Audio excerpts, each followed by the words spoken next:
She was 19 years old, and for all intents and purposes, homeless. She had no family left to speak of, no money to fill a pocket, and no plan other than the one foot she was determined to place in front of the other. All she owned was a blacksmith's hammer, with a hickory handle worn smooth by a dead man's grip, and the $20 she'd been given for the sale of his tools. And with that $20, she bought the salvage rights to an abandoned freight wagon wrecked in the bottom of Red Creek Canyon. But what nobody in the town of Providence knew, what they couldn't see as they mocked her from the canyon rim, was that beneath the wagon's splintered floorboards lay a secret that would unmake the man who cast her out and build her a life from the wreckage. Settle in close, and let us know in the comments where you're watching from tonight. Dinah Boone was not born to the red dust of Utah Territory, but to the damp, dark soil of Missouri, a place she remembered only in flashes of green and the smell of thunderstorms. Her parents had died of cholera on the trail west when she was 5, their names and faces worn away by time until only the fact of their absence remained. She was taken in by a distant cousin in the fledgling settlement of Providence, a man whose charity was as thin and brittle as winter ice. For 10 years, she was a shadow in his house, an extra mouth to feed, a pair of hands for chores that were always the dirtiest. She learned silence and observation, how to make herself small, and how to read the intentions of men in the set of their jaws. Her only solace was Jedediah Croft, the town blacksmith. He was a widower, a man whose hands were maps of soot and calluses, but whose eyes were clear and kind. He saw the girl who lingered by his forge, watching the magic of iron and fire, and he recognized the steady focus in her gaze. He began to teach her, first simple things like banking the coals and working the bellows, then the more complex arts of drawing out steel, folding it, quenching it, and feeling the temper in the ring of a hammer strike. He taught her that every piece of metal had a memory, and every piece of wood a grain, and that a person with patience could learn to read both. He gave her a small hammer he'd forged himself, its head perfectly balanced, its handle shaped for her hand. It was the first thing anyone had ever made just for her, and she kept it with her always, a solid, tangible piece of affection in a life that had offered little of it. When Jedediah died of a lung fever that winter, the last buffer between Dinah and the cold judgment of Providence was gone. The town was run by Bishop Thorne, a man whose piety was a cloak for his avarice.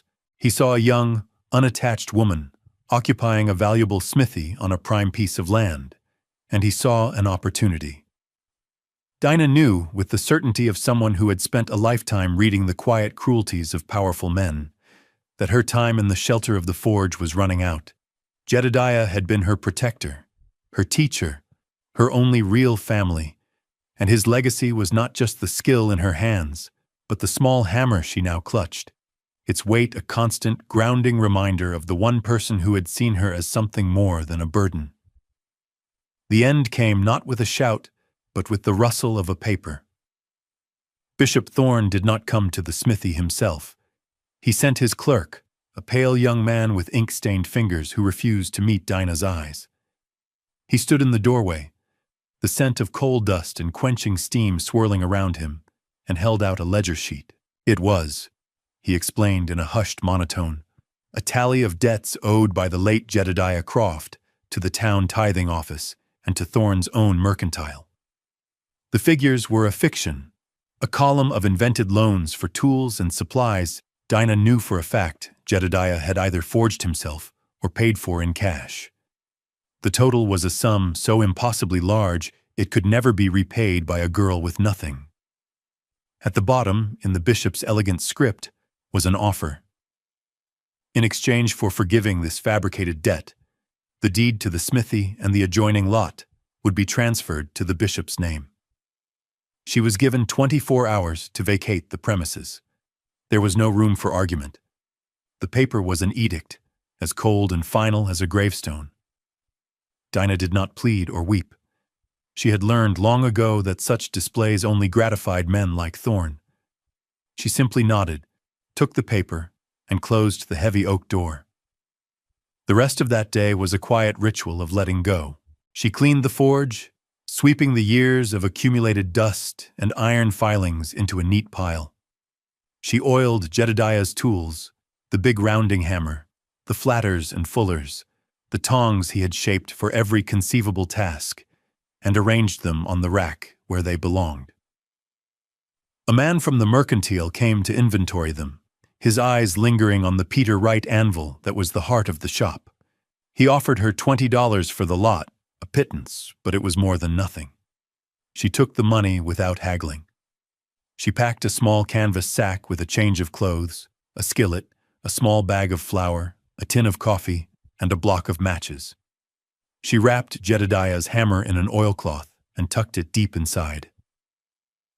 As the sun set, casting long, sharp shadows across the dirt street, she walked out of the only home she had ever truly known, leaving the door unlocked behind her.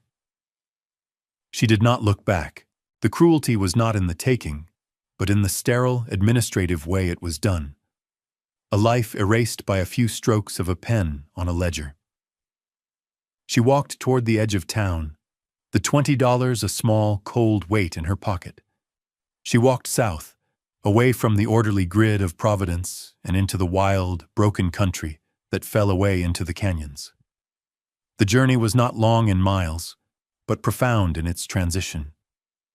The air grew drier, the scent of wood smoke and livestock giving way to the clean, sharp smell of sagebrush and sun-baked sandstone. The road dissolved into a dusty track that wound its way down the long, sloping escarpment, and with each step, the world of men felt more distant. She moved with a steady, unhurried pace, her eyes not on the horizon but on the ground before her, reading the land as Jedediah had taught her to read iron. She noted the way the junipers clung to the north-facing slopes, the patterns of erosion that spoke of ancient floods, the faint tracks of a coyote that had passed that morning. This was not a landscape of gentle comforts. It was a place of stark, honest beauty that demanded respect and attention. By late afternoon, she reached the floor of Red Creek Canyon. The walls rose up on either side, sheer cliffs of crimson and ochre rock layered like pages in a great stone book. The creek itself was a thin, life-giving ribbon of green, lined with cottonwoods whose leaves shimmered in the slightest breeze. The silence was immense, broken only by the buzz of insects and the cry of a hawk circling high overhead. She found what she was looking for a mile downstream, a small dugout, little more than a cave carved into the hard-packed earth of a cut bank. Likely an old line shack for a stockman long since gone. The roof was a lattice of juniper logs covered with soil and sod, and a crude stone chimney stood at one end. It was abandoned and crumbling, but it was shelter. She swept it out with a branch, her movements methodical and calm. She gathered dry wood, started a small, efficient fire in the stone hearth, and made a simple meal of fried dough and black coffee. As dusk filled the canyon, turning the red rock to a deep, bruised purple, she sat on a flat stone by the creek, the small hammer resting in her lap. She felt not despair, but a quiet, bracing clarity. She had been ejected from one life, and now she had to begin another, here, in this place of stone and silence. The fatigue of the day settled into her bones, a deep, satisfying ache. She had moved. She had survived. And as she watched the first stars appear in the sliver of sky above the canyon rim, she knew that tomorrow she would work. The next morning, while exploring the canyon floor for resources, she found it. The freight wagon was wedged sideways in a deep, sandy washout about a quarter mile from her dugout. Its back axle snapped clean and its tongue splintered. It had clearly been there for some time, at least through one winter and a summer. The canvas cover was long gone, rotted away to a few tattered strips that fluttered in the breeze. The paint on the sideboards was peeled and bleached by the sun, but she could still make out the faint lettering of a Salt Lake City freight company. It was a wreck, a piece of forgotten junk to anyone else. To the people of Providence, who occasionally rode the trail along the canyon rim, it was a landmark of failure, a reminder of some long-forgotten accident. But Dinah saw something else. She ran her hand over the iron tires, noting they were still sound, pitted with rust but not deeply corroded. She examined the hubs and the remaining spokes, seeing the tight grain of good hickory. The sideboards were oak, weathered but not rotten, and the wagon bed itself, though filled with sand and debris, was made of thick, solid planks. She saw hinges and brackets, bolts and braces, a treasure trove of forged iron that could be heated and reshaped. She saw lumber that could reinforce her dugout, build a door, a table, a cot. She saw not a wreck, but a kit of raw materials. The challenge was its location. It was deeply mired in the wash, weighing well over 1,000 pounds, and the bank leading up to the flat ground by her camp was steep and loose. It was a task for a team of mules and 3 strong men. Dinah had only herself. She spent the rest of the day planning, her mind working with the familiar calculus of leverage and mechanics that Jedediah had taught her. She returned to the dugout and retrieved a length of rope from her pack and began fashioning what she needed from the landscape itself, her hands sure and competent. She found a sturdy deadfall cottonwood and, using her belt axe, spent hours shaping it into a thick, functional lever. She scouted the bank for solid anchor points, a deep-rooted juniper, a protrusion of solid rock. The problem was not one of brute strength, but of patience and physics. That evening, she walked back into Providence, her face set. She went to the mercantile and used 10 of her $20 to purchase 2 pulleys and 50 feet of thick hemp rope. The clerk gave her a curious look, but she offered no explanation.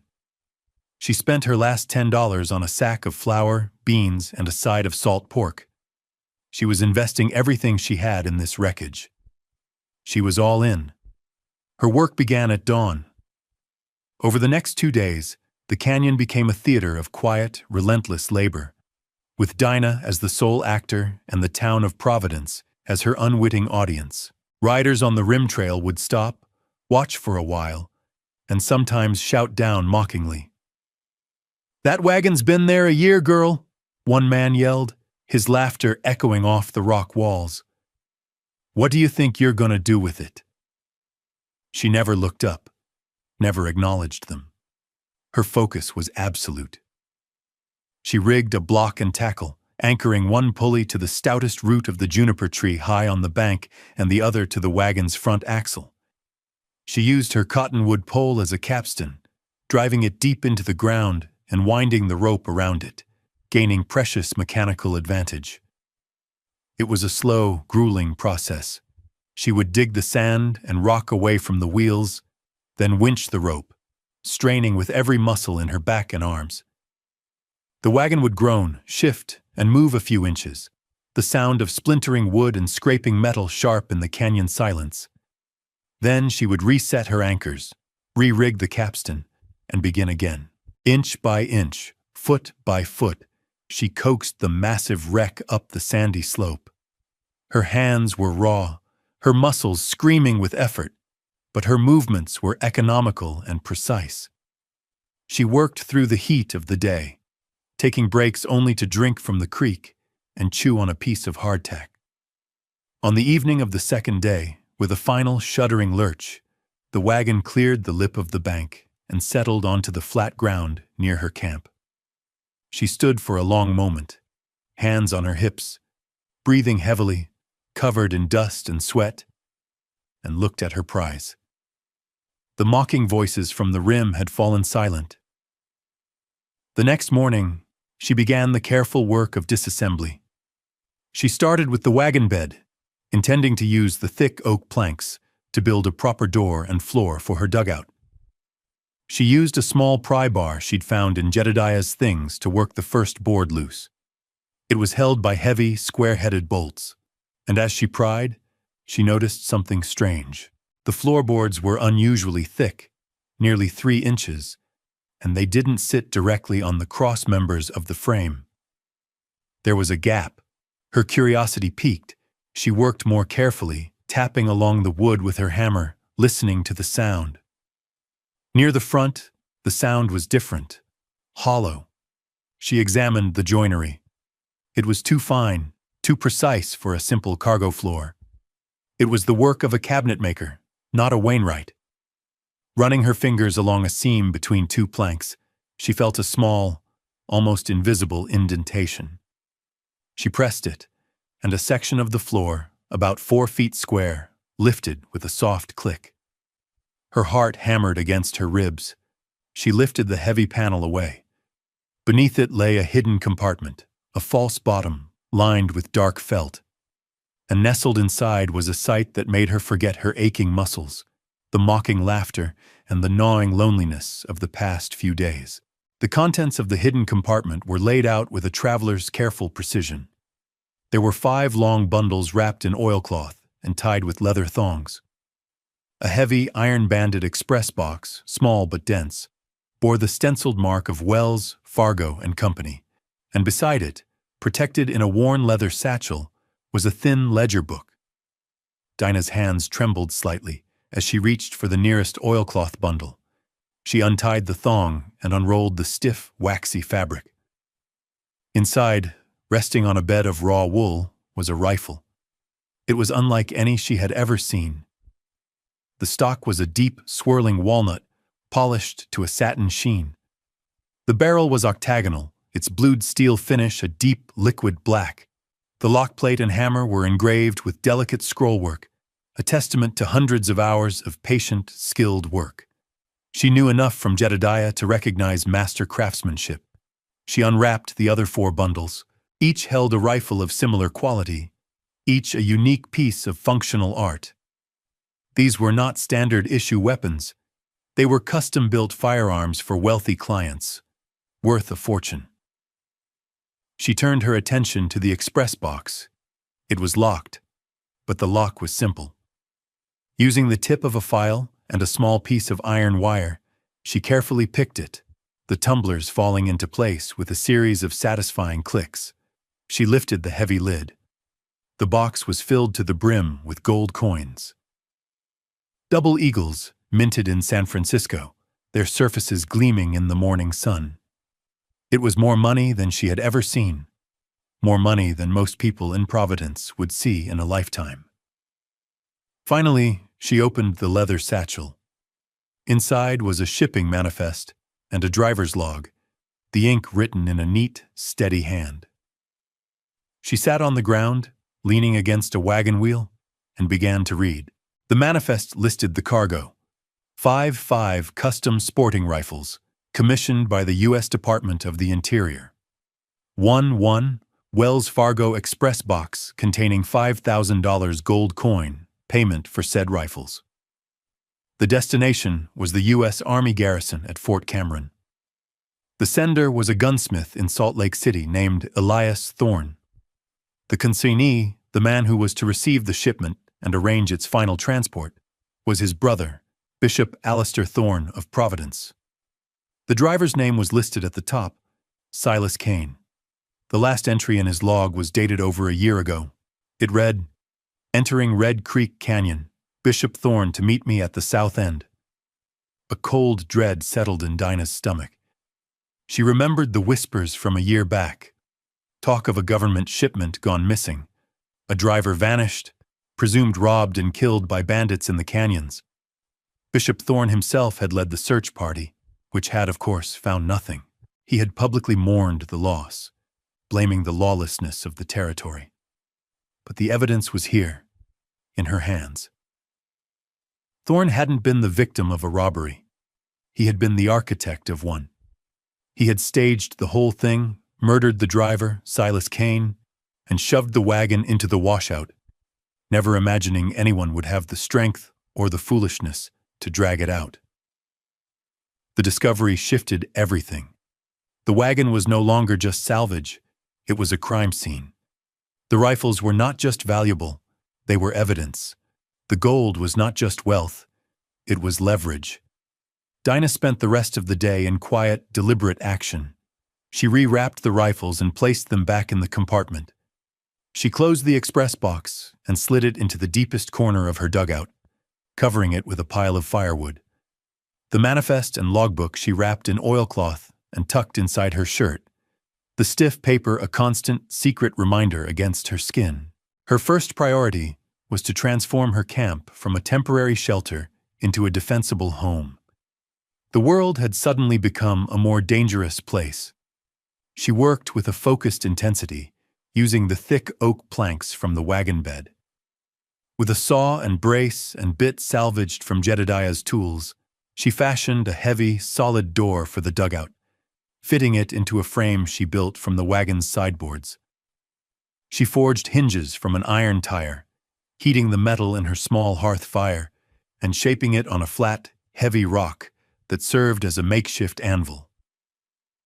Jedediah's hammer felt like an extension of her own arm, its familiar weight and balance guiding her hands. The rhythmic clang of steel on steel was a comforting, defiant sound in the canyon silence. She used the remaining lumber to build a floor, raising it slightly off the dirt to keep out the damp. She built a simple cot, a small table, and shelves. By the end of the week, the crumbling dugout had become a snug, fortified cabin, its entrance barred by a door that could withstand a battering ram. As she worked, she felt a change in the air. The story of her single-handed salvage of the wagon had spread through Providence. The mockery had turned to a grudging, curious respect. One afternoon, a freighter named Abram, a man whose face was a roadmap of desert sun and wind, stopped his team on the rim trail. He didn't say a word, just unhitched a barrel of fresh water from his wagon, lowered it down the bank with a rope, and left it for her. A few days later, a widow named Martha Jessup, a woman who lived on the edge of town and kept to herself, made her way down the trail into the canyon. She carried a steaming pot of rabbit stew. She said very little, just looked at the work Dinah had done, the solid door, the neat stack of firewood, and nodded in approval. "A body needs a decent meal when they're working this hard," was all she said. Dinah thanked her, and the next day walked into town and used a piece of the wagon's iron to forge a new latch for Martha's broken garden gate, the work clean and strong. These were the first threads of community, woven not with words of friendship, but with quiet acts of practical exchange and mutual respect. Her position began to solidify, not through any declaration, but through the steady application of her craft. People from the outskirts of Providence, those who felt the bishop's influence less keenly, began to seek her out. A farmer with a broken plowshare, a rancher needing new brands forged, a mother with a kettle that had lost its handle. They would leave the broken item by her camp with a small payment of food, a sack of potatoes, a clutch of eggs, a slab of bacon. Dinah would do the work, her repairs strong and honest, and leave the mended item in the same spot for them to collect. Her name was spoken with a new weight. She was no longer the orphan girl, the outcast. She was Dinah Boone, the smith at Red Creek. She was becoming a part of the place, her identity forged as surely as the iron she worked. But the knowledge of what lay hidden in her dugout was a heavy burden. She knew she couldn't keep it secret forever. Bishop Thorne was a powerful man, and if he ever suspected what she had found, her life would be in danger. She needed an ally, someone outside the bishop's sphere of control. Her chance came with the monthly arrival of Elias Vance, the U.S. Marshal for the territory. He was a tall, weary-looking man with a drooping mustache and eyes that had seen too much. He rode into Providence, his jurisdiction covering thousands of square miles of unforgiving country. Dinah waited until he was leaving town, intercepting him on the trail that led past the canyon rim. She stood in the middle of the track, forcing him to rein in his horse. He looked down at the young woman, her face smudged with soot, her hands calloused, and his expression was one of wary annoyance. "What is it, miss?" "Marshal," she said, her voice steady. "I have something you need to see." He was skeptical, but something in her direct, unflinching gaze made him dismount. She led him down the steep path to her camp.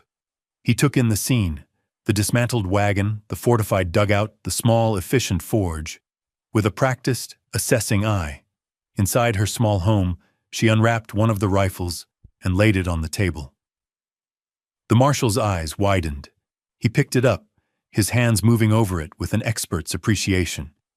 "This is Elias Thorne's work," he said, his voice low. "The gunsmith from Salt Lake. There's not another man in the territory who can do this." "There are 4 more like it," Dinah said.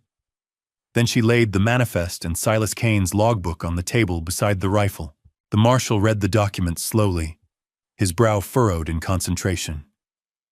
He remembered the case of the missing shipment. It had been a loose end, a puzzle that had bothered him. Now the pieces were clicking into place. He looked from the papers to Dinah. "Where did you get this?" "From the false bottom of that wagon," she said, gesturing outside. "The one Bishop Thorne said was robbed by bandits." The marshal was silent for a long time, the implications settling heavily in the small room. He looked at the girl before him, young, alone, yet possessed of a formidable will. She had not only uncovered a crime, but had built a life from its leavings. "You've put yourself in a great deal of danger, Miss Boone." "I know," she said simply. "That's why I'm talking to you." The marshal sat in Dinah's small, solid cabin, the rifle across his knees and the manifest in his hand, and he made a decision. He had dealt with men like Bishop Thorne before, men who used faith as a shield and power as a weapon. They were often the hardest to bring down. Their roots sunk deep into the community. But the evidence Dinah had uncovered was irrefutable. A signed manifest, a dead driver's last entry, and the physical cargo Thorne claimed had been stolen. It was a clean, straight line to a conviction. "I'll need your testimony," he said, his voice flat and official. "And I'll need these items as evidence." Dinah nodded. "They're safer with you than with me." Marshal Vance made his arrangements quietly.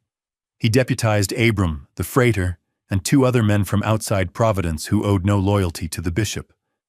They rode into town not at midday, when the streets were full, but in the gray light of dawn. They went directly to Bishop Thorne's large stone house that stood beside the church. Dinah remained at her camp in the canyon, as the marshal had instructed, but Abram's son had ridden out to tell her what was happening. She stood by her forge, the air cool and still, and watched the smoke rise from the town's chimneys, imagining the scene. The confrontation, she later heard, was quiet. The bishop, roused from his sleep, was full of righteous indignation until the marshal laid the manifest on his polished dining table. Thorne's face went pale. He saw the name of the driver, Silas Kane, and his own brother's signature, and he knew he was undone. He offered no resistance as the marshal placed him under arrest for grand larceny, mail fraud, and suspicion of murder. The news spread through Providence like a grass fire. The bishop's arrest created a power vacuum, and the townspeople, freed from his oppressive influence, began to speak openly of his land grabs, his unfair business practices, and his heavy-handed rule. With Thorne gone, the town seemed to take a collective breath. A few weeks later, Dinah received an official letter from the territorial court. As the finder of the abandoned wagon and its contents, she was legally awarded title to it all. The rifles were returned to her, logged as evidence, but hers to keep. The Wells Fargo box containing the $5,000 in gold was delivered to her by Marshal Vance himself. She was, in an instant, one of the wealthiest individuals in the region. She used the money first to buy the smithy, the deed signed over by a flustered town clerk. She walked back into the place, the scent of cold iron and coal dust welcoming her like an old friend. She spent the next months restoring it, not changing it, but bringing it back to life. Her life, with the resources she had earned. She was no longer an outcast. She was an anchor. People came to her not just for mending, but for advice. Her judgment, like her ironwork, was sound and true. She had a place. She had a name. She had a home. Dinah Boone stood in the wide doorway of the smithy, the early morning light slanting across the hard-packed dirt floor. The air was cool and carried the familiar, comforting smell of the banked coals in the forge, a scent she now associated not with loss, but with purpose. Her hands, clean but forever marked by the soot and calluses of her trade, rested on the worn oak of the doorframe. Inside, the shop was alive. The tools were arranged on the racks, not as museum pieces, but as instruments waiting for the day's work. The great Peter Wright anvil stood solid in the center of the room, its surface scarred and beautiful from a lifetime of service. On the workbench against the far wall, two objects sat side by side. One was the small, perfectly balanced hammer Jedediah Croft had made for her, its hickory handle glowing with the patina of use and affection. It was a tool of creation, a symbol of the quiet love and practical knowledge a good man had given her. Beside it lay one of the custom rifles made by Elias Thorne, the gunsmith from Salt Lake. It was a tool of destruction, but also a thing of exquisite craftsmanship, the physical proof of a crime that had led to her salvation. It represented another craftsman, another brother, betrayed by the man who had cast her out. She thought of Silas Kane, the driver, whose last written words had been his own unwitting death sentence. In a way, he had been her hidden benefactor, leaving her a legacy he never intended, a map to justice written in a simple logbook. She had become the unlikely executor of his last delivery. The town of Providence had settled into a new rhythm without Bishop Thorne. It was quieter, perhaps, but more honest. People looked each other in the eye. Abram the freighter now stopped at the smithy on every trip, sharing a cup of coffee and news from the wider world. Martha Jessup brought her fresh bread every Saturday. Dinah Boone was 19 years old and had been homeless. She'd had $20 to her name, and she had spent half of it on the salvage rights to a wrecked wagon that everyone else saw as junk. It was the best $10 she had ever spent. We hope this story found you well. If it resonated with you, consider subscribing and sharing it with someone who appreciates a story of quiet strength. And for our question tonight, what have you found value in that others have overlooked? Let us know in the comments below. We read everyone.